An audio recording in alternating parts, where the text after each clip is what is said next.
How to open a DCU account online. Hey everyone, welcome back. Today we're diving into the world of finances and showing you how to open a DCU account online quickly and easily. First of all, head to the DCU website. You can find it at www.dcu.org. Once you're on the DCU homepage, look for the Open an Account button or link. It's usually prominently displayed at the top or in the main navigation bar. DCU offers different account types, so take a moment to explore and choose the one that best suits your needs. They have checkings accounts, savings accounts, certificates for deposit, and even retirement accounts. Once you've chosen your desired account, click on the Apply Now button and that will start your online application process. The application will need your name, social security number, date of birth, contact information, a government-issued ID, and a proof of address.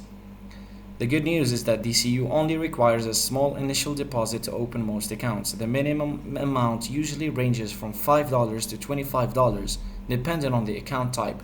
Once you've filled out all the information and reviewed it carefully, submit your application. DCU will review your application and notify you of the decision within a few minutes to a few business days.